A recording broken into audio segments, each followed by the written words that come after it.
Here we are today, and yes, as James said, I am now the GESKI director, and I'm a professor in the HDI Institute at Carnegie Mellon University. And I am not a computer scientist. My training's in design, so I do research and practice at the intersection of design and technology. As James said, one of the things we did at HCII was to make a case for design research, why it's different than, but equally important to, other kinds of research that happen in HCI. And today, I do research on service design, design for healthcare, human-robot interaction, and educational games. But today, I'm going to do something a little bit different, and I'm going to speculate on my core discipline of design and where it's going. And I want to reflect by talking about something I saw and heard recently at a conference. A designer talked about how they solved the drinking water problem. Yes, they designed something to bring fresh water to people worldwide. And this, I think, is a really interesting example. It's true, designers are now working on larger and larger areas like education, public policy, and healthcare. And it sort of begs the question, what is design doing? How is design changing? And I've really been thinking about this because I'm writing a book now about this. I'm writing about how design is changing. And I'm thinking about my experience and my association and my contributions in this discipline. And I'm thinking about where we can have impact as a field. Or simply put, what do designers really do? Or as Harold Nelson says, what the hell is design? So I wanted to spend a little bit of time setting the context for design today. As we know, our world is changing, and in the past several decades, a lot of dire societal problems have arisen. Things like the global aging of our population, environmental warming, and other things. And society is beginning to fraction as people fail to heed warnings about things like global warming. And we have to sort of consider what we can do in our current generation to protect generations of the future. So these problems aren't simple problems. They're actually systems of problems which aren't easy to reduce and solve. These are things that Herb Simon called wicked problems, or Russell Ackoff deemed as messes. And so we're also witnessing the emergence of a new economic reality. While the American economy grows steadily, how the wealth is created and who possesses it is changing. It always resonates with me when I come to the Bay Area and I see the great division between wealth and poverty. This is a graphic from a recent New York Times article that shows that a number of economic indicators are really problematic. Things like employment rates, per capita income, and GDP. And also, we're seeing a lot of changes in international production and trade. So for example, if we take the automotive industry in the 1950s, almost all the cars on the road in the US were produced in the United States. And this is no longer the case. I think the most popular car in the US is now the Toyota Camry. And in many cases, components of foreign cars are made in the US and vice versa. So production lines and companies are blending across continents. And this is also true for other kinds of commodities and other kinds of service companies. At the same time, we're seeing the rise of a service economy. We're seeing a change from a focus in manufacturing to a focus on service delivery. In 2012, the New York Times reported that the ratio of products manufactured globally in the US dropped significantly, while the percentage of services manufactured grew drastically. So this graphic shows how around 1960, the most largest profitable companies in the US were goods-producing companies, companies like GM, Esso, and ITT. But then around about 2010, we saw a switch and a sea change, and then the largest, most profitable companies in the US became service-producing companies. And so now, especially with the advent of data, we see these systems of interlinking services, and that, I think, changes how we train designers and how we think about design in the world. At the same time, of course, we're facing a sea change in technology, from the personal computer to the rise of the internet, from the development of cloud computing to smartphones. wearable products, sensing, the advent of 3D printing, augmented and virtual reality. Technology has changed at a rapid pace. And so people have benefited greatly from these technological advancements. So for example, email and blogs have really speeded and changed how we communicate. Online learning has provided learning to a broader set of people than ever. And these, in turn, mean that we have significant societal changes. So healthcare is a huge area where technology is impacting what people know and can track about their own health and behavior. So we're seeing this proliferation of sensing, artificial intelligence, and machine learning, and it's taking the form of smart products. So some say advances here are really about the data and not about AI itself, because AI has been around for a while, but the net result is that the consumer has a very different experience. So this is an example of a smart product. This is Talking Barbie, and Mattel actually bought an AI startup so they could create a product, a doll that talked to people and remembered conversations about the people the doll had interacted with. And then sadly, we seem to be living in an increasingly uncivil community. So there's presidential politics, there's random internet comments, there's rude, demeaning, insulting, and hateful people in society. And I can say, personally, I witnessed a shooting in my neighborhood at a synagogue this year, and the impact on our community was great. And research on the topic of civility has shown that mental and physical health, happiness, and worker productivity are affected negatively by this behavior. And there's also social contagion around this behavior, which means that when one person acts in a rude or uncivil way, it usually means that other people are going to be doing the same. So design thinking is an approach that's been used for innovating solutions to these kinds of problems and attempting to respond to these many changes in society. So a quick internet search of design thinking shows many definitions, including a process for creative problem solving, a design methodology that provides a solution-based approach to solving problems, and applying the principles of design to the way people work.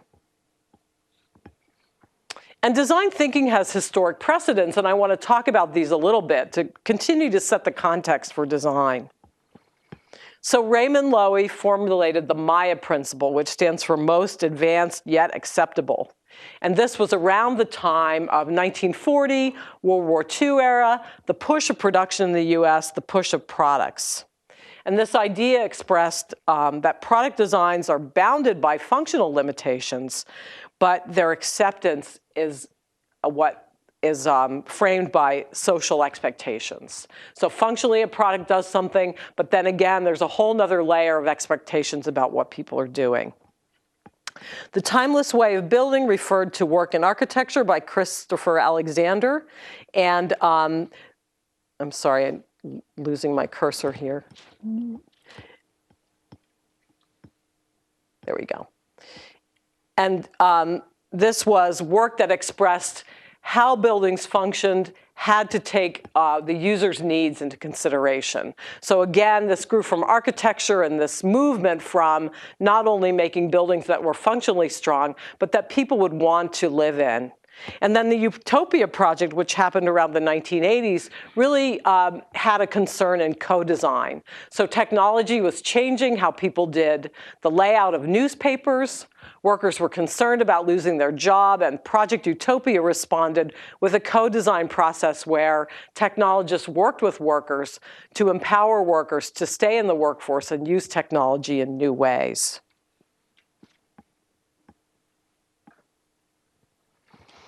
In 2008, IDEO's Tim Brown published a highly influential article on design thinking in the Harvard Business Review and a popular book, Change by Design. Brown talked about design thinking as a methodology that imbues the full spectrum of innovation activities with a human-centered design ethos. By this, he said, I mean that innovation is possible through a thorough understanding, thorough direct observation of what people want and need in their lives. He also represented design thinking as a cycle of inspiration, ideation, and implementation, made up of subcycles involving explorations of the design space, framework development, prototyping, evaluation, and dissemination of case knowledge to the rest of the business world. So really, he was talking about the design process, the making, the futuring. And he defined 5 personality qualities of a design thinker, which included empathy, integrative thinking, optimism, experimentation, and collaboration. Brown went on to say that thinking like a designer will help you transform the way you develop products, services, processes, and even strategy. And he positioned design thinking as a tool for imagining and giving form to future experiences. But design thinking was misunderstood around 2009. And for example, Peter Merholtz said, design thinking is trotted out as a salve for businesses who need help with innovation. And he argued instead that we need both engineering or analytical thinking and design thinking to succeed in the business place. And Don Norman, who I would probably credit as making design more popular in HDI than any one individual could ever do, talked about how the myth is that designers possess some magical creative thought processes that places them above all others in their skills in creative, groundbreaking thought. Don believed that design thinking is a useful way that art designers do more than make things pretty, but I also think that implicit in his message was this notion that anyone could design. Go online and you can find hundreds of blog posts like this that really hate on design thinking. Some of them are not nice at all, although this one comes from a site called It's Nice That. And some of them are very not nice at all. And 10 years later, we're still seeing a lot of debate about this laden term design thinking. And this HBR article from last year, this woman who's a professor of public policy at NYU really criticized design thinking. She said that there was nothing unique or new about it, and she likened it to a method from the 1980s that was called the rational experimental approach to problem solving. And she said that design thinking is a simplified and popularized version of this method. But this author didn't seem to be aware at all of the history of design and the many phases of design thinking, such as the design methods movement, or even the way that Herb Simon talked about design.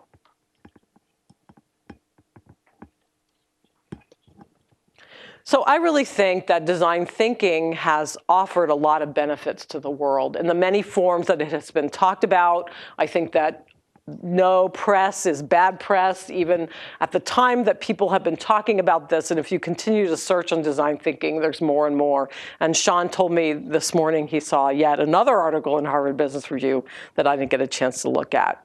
But I think the strength in design thinking and his approach is this idea of futuring, of inventing a better world than we have now, a means for fostering a disciplined imagination about what the future might be through the invention of products and services that are desirable, technically feasible, economically viable, and realize a preferred state. And yes, backing out to the first part of my talk, I think designers need to think about all these contexts that surround us today. And so while design thinking has been great and it's really pushed the boundaries of our discipline, I'm still thinking back to that conference where that person claimed to make a solution for fresh drinking water. And this question still nags at me. Do we need something more than design thinking? What comes after design thinking? And what I think we need actually is a thoughtful engagement with not only thinking, but actually design practice too, as it fits in the world today. Taking into account history, all the things that we've done already, the future and what it holds, and industry and academia alike. So I'm evolving this notion of design leadership because I think we need to ask questions such as, what do we need to learn to become designers in an increasingly complex and volatile area? And some researchers like Harold Nelson, who's one of the authors of The Design Way, have argued that we need new and deeper kinds of design scholarship in today's society. So one of my favorite examples of design that led to radical change is a paper from 2007 about accidental change at a Baptist church. The title is Radical Change Accidentally, the Emergence and Amplification of Small Change. I think it's a really nice example of design leadership. This paper is about a Baptist church with a white membership that sat in an African-American community. And the church's gates and doors were locked to the community. And so it created a barrier and a set of problems. And what happened in this community was that parishioners decided to offer a free breakfast to the community. And this began a change. Eventually, the church's doors were unlocked. The security system was dismantled. The church offices were moved from the back to the front of the building so that if anyone walked in off the street, they would be greeted by somebody. Volunteer numbers grew, and parishioners began to offer other services to the community, such as free dental and medical care. The membership then became more diverse. The iconography around the church, which had been viewed as offensive by the community, was taken down. And even at one point, they melted some of these things, forged a chalice, and carried it to a neighboring church. And finally, the church was declared as a safe zone for homeless people to come in and sleep. In this paper, it goes on to report that theories of change were unable to explain how and why change emerged. And the authors believed that because the change was unintended, emergent, and slow, that it occurred in destabilizing conditions and that it was followed by subsequent actions. It thereby resulted in radical change. So I like this case because the conditions around the study neatly mirror the world that we live in. I think it's a microcosm of what the world has become today. A destabilizing context sets the stage for the possibility of change. A high degree of tension means that connections between people and parts of the system tighten, and that amplifying small changes becomes easy. A lack of equilibrium means that people will emerge and self-organize in a ready fashion.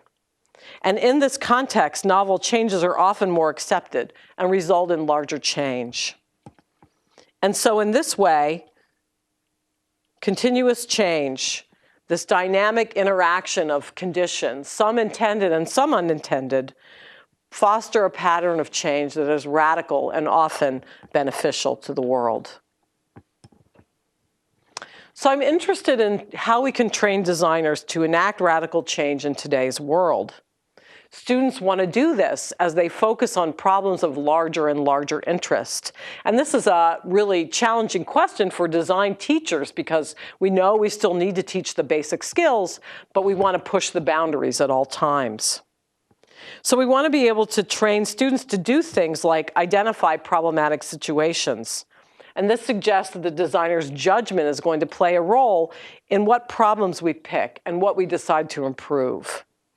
To become conversant in ethics, this means that we need a big turn in how we design and what we teach, especially in the face of abundant data, in people doing things with our designs that we never intended, and autonomous things. We need to train our students to be positioned to do societal good. And this means that we need to think about the application of our work and failure cases for the work. We need to train students to have careers, not vocations. This means training them beyond their first job and knowing that the industry is going to change. And then to really think about design as leadership. This is to train designers for a long life of work where they look at design as an action of change, a social and collaborative process, a way to move people to consensus and to move people towards an improved future state. So right now I'm thinking about these skills in a three-part framework: empathy, communication, and problem reframing. And so I argue to build empathy, we want to teach our students a way of seeing. To build communication, we want to teach our students a way of abstracting. And to look at how to do problem reframing, we want to train our students how to do design judgments, or to develop a way of lifting up what they think is important. So the first part of the design leadership framework is empathy. And basically, this is the idea of seeing a situation from many viewpoints. And this is actually something I have to do as a department head every day. Really been able to use this skill in my leadership of my department. And there's two notions here. The first notion connotes an understanding of others. And in design, we talk about putting designers within a system. And Checklin called this a soft system. This is where designers are really acting as a part of the environment, a part of the problem, and it connotes the second notion, which is that of serving. So there's this philosopher Remen who wrote a short paper on serving versus helping versus fixing, and I always give this to my students to read. Helping connotes that the helper is of a higher status than the person they're helping. And fixing connotes that there's something that's broken. But serving is really about value sharing, being on the same level and looking at a system holistically. And I think this is really, really important.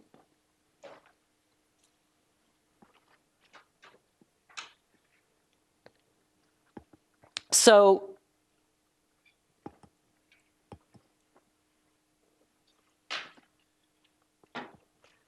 to continue with empathy in a way of seeing, I think that we need to train designers to treat communication as both a process and an object of design, and to regard communication as a process of developing empathy, and to regard communication as an activity of structuring and shaping discourse.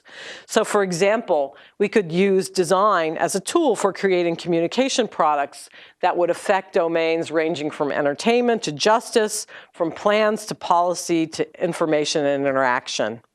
And we could use communication as a mechanism to understand and talk about what it means to be inside one of these soft systems. So I want to deviate for a few minutes and give a little bit of an example. So one way that we really exercised this way of seeing was looking at our work with CMU's Simon Initiative. This was an initiative named for Herb Simon. As you know, he was on the faculty at CMU and he was a Nobel laureate. I had the opportunity to take his class. Did you, James? Oh, he was amazing.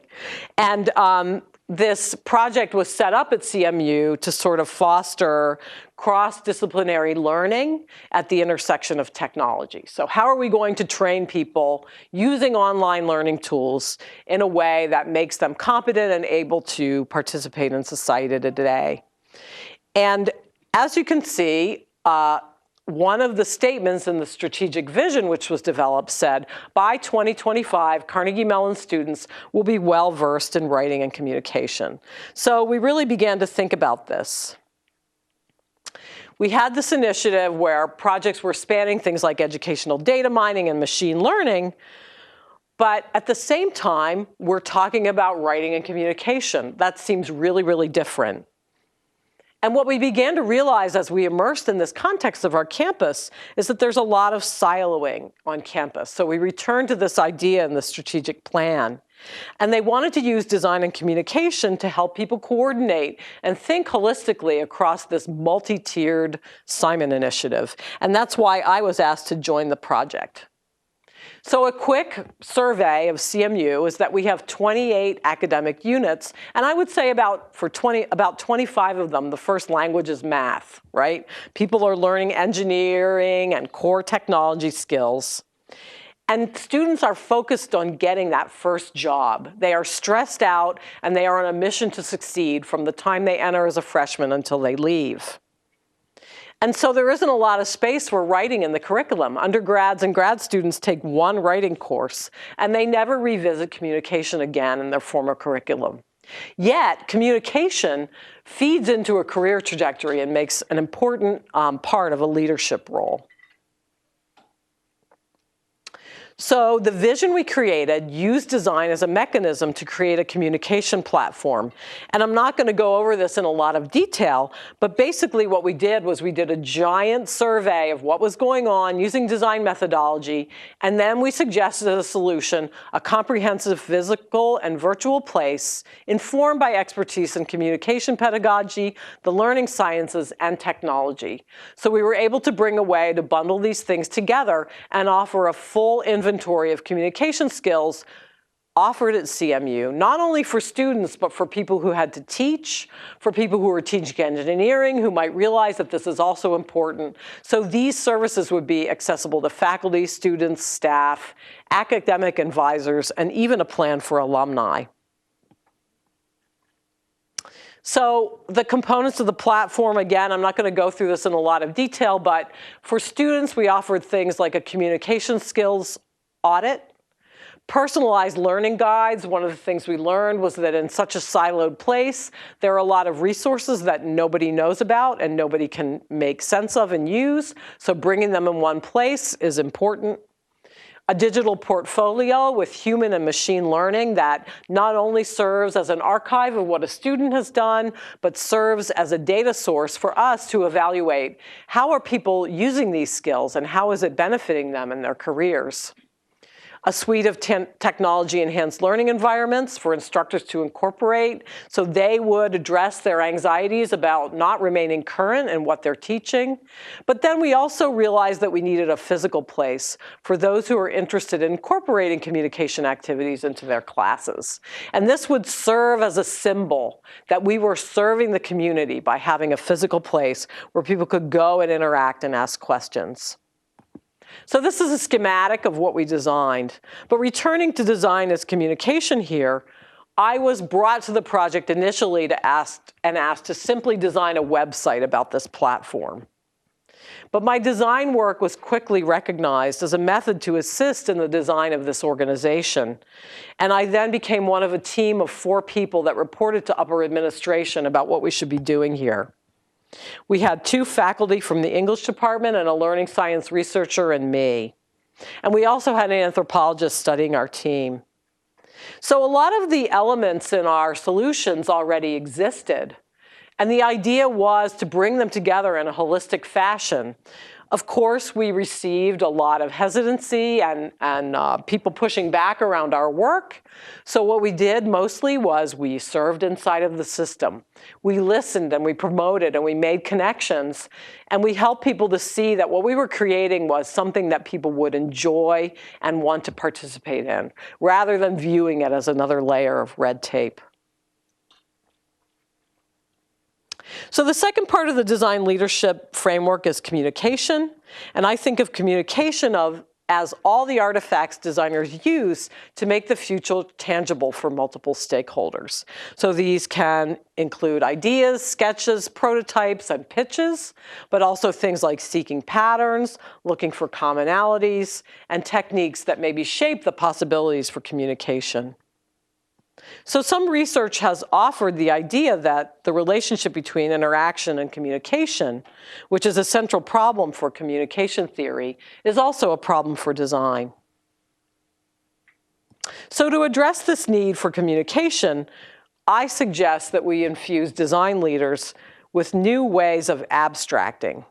So designers use abstraction to shift from a problem-solving frame to a negotiation or a solution-making frame. And designers rely on both verbal and visual abstraction. So verbal abstractions can be the use of things like metaphor, analogy, and visual abstraction really is about the use of conceptual models, much after the work that Hugh Dubberly does. So I've been teaching conceptual modeling to my students for over 10 years now, and I hear again and again when I visit with alumni that this is one of the most important skills that they've learned in their work. So this is an example from the Conceptual Models project at CMU. What we have people do is we have them do a concept map where they lay out all the themes relative to a situation. And then we have them do a conceptual model where they abstract that information away to show something that's important for an audience. So this is a sketch that's about people in Oklahoma, a student did, and he shows the 3 types of people, and then he shows us in a smaller circle the people that he wants to interact with. So this is kind of tongue-in-cheeky, but it's a really nice model. It's actually a Venn diagram, and it summarizes the situation, the societal situation that the designer wants to talk about. Here's another one. Can you tell what this one is? Don't count your chickens before they're hatched, right? So this is a flow diagram, circular flow. You go back, you're counting, are they hatched? No. And when they're hatched, you stop counting. So again, a beautiful abstraction of a situation, helps the designer to clarify their thinking, helps to communicate a situation. And then here's another one with a clean, abstracted visual design the student has conveyed. Choosing the perfect bike on Craigslist if you live in San Francisco.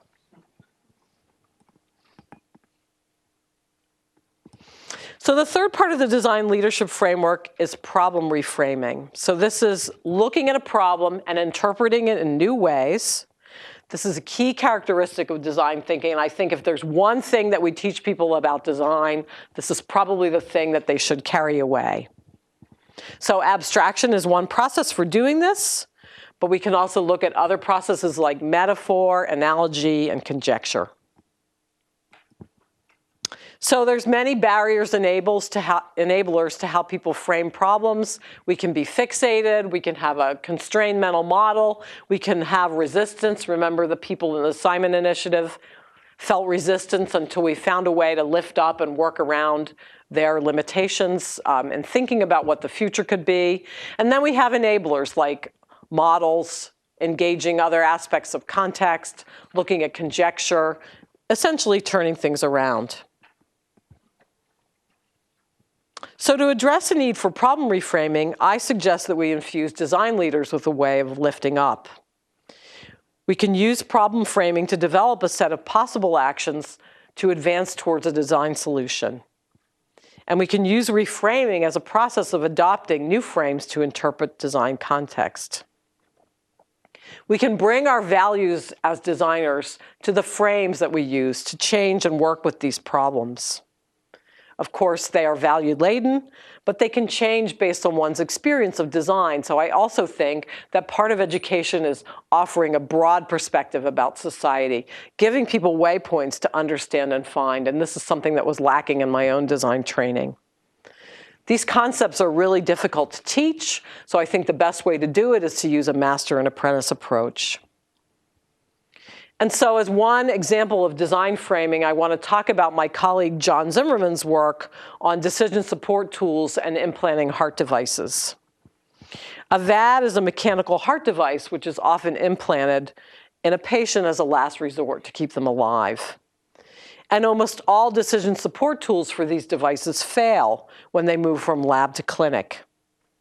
Many of these patients who receive implants die soon after surgery. And additionally, cardiologists who implant these devices don't think they need decision support tools. They think they have enough knowledge to make the decisions on their own.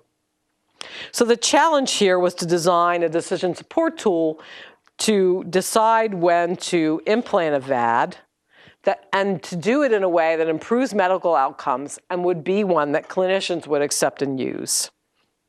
So mission impossible. So the team took a design approach. They did design-focused fieldwork at clinical sites. They interviewed and observed many stakeholders to identify the opportunities for integrating decision support.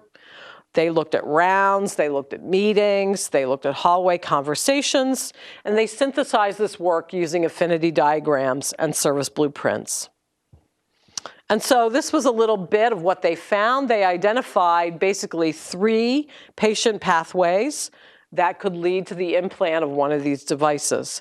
The first is emergent. Patients come in very sick. There's no time for a decision support tool. The patient goes to sleep and they wake up with a VAD. Usually the family is doing the consenting, not the individual themselves. So here there's no time or use for a decision support tool. The second is a typical cyclical decline. The patient gets better and worse, and they keep advancing to stronger drugs. And then when the drug stopped working, the vat is implanted. And then the third is a late referral. Sometimes patients get referred too late to the cardiologist team. They're too sick for surgery, but they beg for the vat anyways. And this points to, I think, this need for a decision support tool upstream to get to these kinds of patients. So remember that these doctors did not want to have AI. They did not want to have a decision support tool at all. And so what the design team did was they reframed.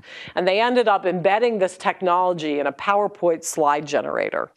This was great because it fit with how the cardiologists routinely did their work. They have rounds and they use PowerPoint slides.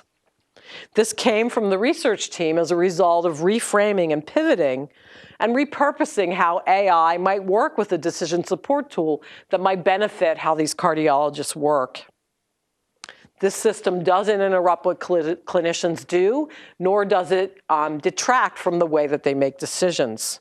So what they did was they put a confidence score, you can see in the lower left in the orange box. This was a small indication of how the AI was working, and so slowly over time, these clinicians could begin to look at this score, understand how the AI was working in the background, and develop trust and fluency with the system. So to recap, today I introduced a three-part design leadership framework: empathy, communication, and problem reframing. I suggested that to build empathy, we need to develop a way of seeing. To build communication, we should develop a way of abstracting. And to build design judgments, we need a way to reframe problems or to lift up. So in my work, I want to improve the very nature of design itself. Being a designer starts right after the decision to become one, on day one. So design leadership, I think, should be a formal part of any designer's training. And here I've tried to introduce some ideas about how we might get there. My intention is to make design more systemic, holistic, understandable, accessible, and relevant to people who are both practicing and doing research around design. So I hope to hear some questions from you and to help along in this mission with your effort. So thank you for listening today.